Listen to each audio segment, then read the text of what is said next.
प्रिय श्रद्धालुओं, जय श्री कृष्णा, जय श्री राम, जय श्री राधे राधे, जय श्री महाकाल। इस वीडियो में आपको श्रवण कराएंगे व्यास जी की तपस्या और भगवान शंकर का वरदान। राजा शुद्धुम्न की इला नामक स्त्री रूप में परिणति, पुरुरवा की उत्पत्ति, शुद्धुम्न की देवी उपासना तथा भगवती की कृपा से शुद्धुम्न को परम धाम की प्राप्ति, राजा पुरुरवा को उर्वशी की प्राप्ति और प्रतिज्ञा भंग के कारण उर्वशी का राजा को छोड़कर चले जाते। ऋषिगण बोले, सूत जी, आप पहले कह चुके हैं कि व्यास जी बड़े तेजस्वी थे।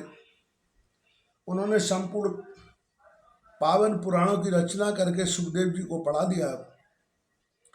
किस प्रकार की तपस्या करने के प्रभाव से उन्हें सुखदेव जी पुत्र रूप में प्राप्त हुए थे, इस विषय में व्यास जी के मुखारविंद से आपने जो कुछ सुना है वह सब वृतांत विस्तार पूर्वक कहने की कृपा कीजिए। सूत जी कहते हैं, सुखदेव जी उच्च कोटि के साक्षात योगी थे। सत्यवती नंदन श्री व्यास जी से जैसा उनका जन्म हुआ वह कहता है, मैं कहता हूँ, एक समय की बात है, महाभाग व्यास जी मुझे पुत्र हो यह निश्चित विचार करके मेरु के रमणीय शिखर पर गए और उन्होंने कठिन तपस्या आरंभ कर दी। उनके मन में बार बार विचार उठता था कि शक्ति की उपासना अवश्य होनी चाहिए।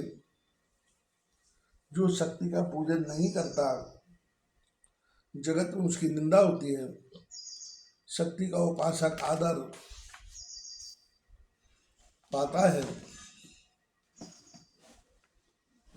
सत्यवती नंदन व्यास जी सुमेर गिरु के जिस शिखर पर तपस्या करते थे, वहां एक बड़ा अद्भुत कनेर का उपवन था। सभी देवता और महान तपस्वी मुनि वहां क्रीड़ा करते थे। आदित्य, वसु, रुद्र, मरुत और अश्विनी कुमार तथा अन्य भी ब्रह्म को साक्षात्कार किए हुए मुनिगण वहां ठहरे हुए थे। निरंतर संगीत ध्वनि होती थी। फिर तो चराचर संपूर्ण जगत में व्यास जी का तेज फैल गया था। उनकी जटाएं अग्नि के समान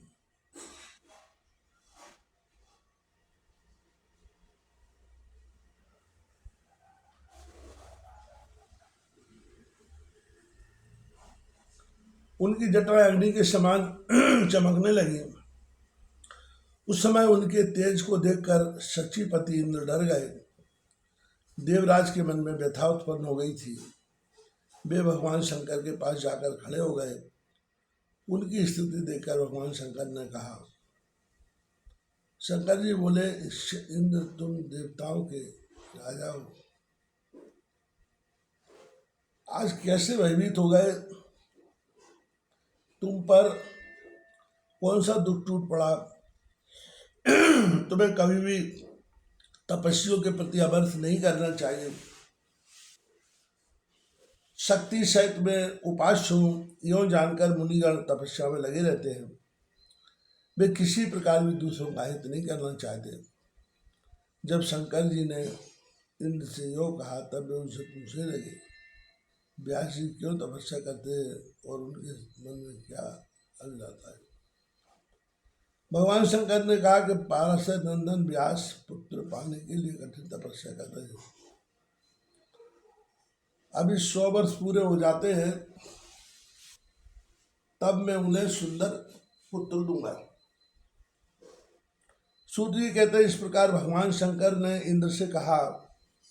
तत्पश्चात वे जगत गुरु शंकर व्यास जी के पास गए और कहने लगे,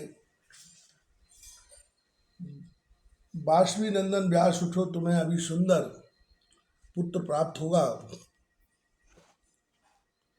अनग तुम्हें संपूर्ण तेजों का साकार विग्रह, ज्ञानी यश का विस्तार करने वाला तथा अखिल जनों का प्रिय पुत्र प्राप्त होने वाला है। उसमें भी सात्विक गुण उपस्थित रहेंगे, साथ ही वह सत्य पराक्रम भी हुआ। सूत जी कहते हैं, भगवान शंकर की मधुमयी वाणी सुनकर महाभाग व्यास जी ने उनके चरणों में मस्तक झुकाया और वे अपने आश्रम को चले गए। बहुत वर्षों के परिश्रम से वे थक गए थे। पुत्र उत्पन्न करने के लिए जो अरणी अर्थात कामनी विख्यात है,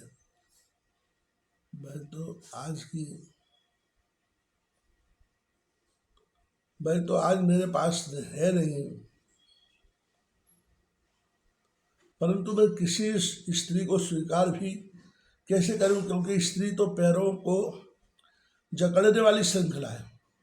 स्त्री चाहे पुत्र उत्पन्न करने में कुशल, पातिव्रत धर्म के पालन में निपुण और रूपवती भी क्यों न हो, है तो वह बंधन स्वरूपी। वह अपनी इच्छा के अनुसार सुख भोगना पसंद करती है। गृहस्थ का जीवन बड़ा ही संकटमय है, फिर अब मैं उसे कैसे स्वीकार करूं।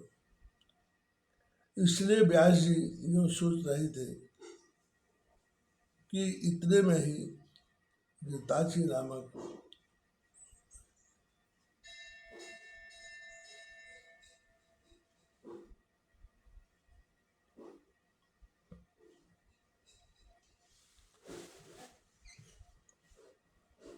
अप्सरा दिव्य रूप धारण किए हुए उन्हें दृष्टिगोचर हुई। उस समय वह मनु के समीप ही आकाश में खड़ी थी। अप्सरा में उसका सर्वोच्च पद था। अब मुझे क्या करना चाहिए? यदि मैं इसे स्वीकार कर लेता हूँ तो अनेकों तप करने वाले महात्मा मेरी हंसी उड़ाएंगे। जो कुछ भी हो, उत्तम सुख देने वाला तो गृहस्थाश्रम ही है। कहा जाता है कि यह आश्रम पुत्र देता है, स्वर्ग पहुंचाता है और ज्ञान हो जाने पर मोक्ष भी दे देता है। बहुत पहले नारद जी से मैं एक प्रसंग सुना चुका हूँ। उर्वशी नामक अप्सरा थी। राजा पुरुरवा उसके बस में हो गए थे। अंत में उस अप्सरा ने राजा का तिरस्कार कर दिया था। मुनियों के पूछने पर सूत जी कहने लगे, मुनिवर इला के गर्भ से पुरुरवा की उत्पत्ति हुई है। यह प्रसंग मैं तुम्हें सुनाता हूँ। पुरुरवा चक्र और दान में संलग्न रहने वाले एक धार्मिक पुरुष हो गए। सुधुम्न नामक एक राजा थे।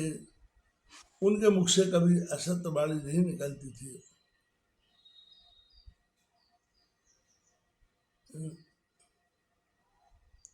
इंद्रों पर उनका अधिकार था।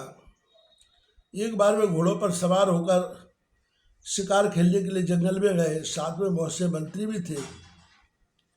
आजगव नामक धनुष और बाणों से भरा हुआ अद्भुत तरकस उन्होंने ले रखा था। शिकार करते हुए वे राजा सुद्युम्न की एक विचित्र वन में जा पहुंचे। वह दिव्य वन मेरुगिरी के निचले भाग में था। पारिजात के वृक्षों से उसकी अनुपम शोभा हो रही थी। अशोक बकुल तथा सुंदर लताओं से वह महक रहा था। शाखू, तरकुल, तमाल, संध्या, कटहल और आम, महुआ और बासंती लताएं चारों ओर से उस वन को घेरे हुई थी। अनार, नारियल और केले के वृक्ष उसकी शोभा बढ़ा रहे थे। जूही, मालती और कोई आदि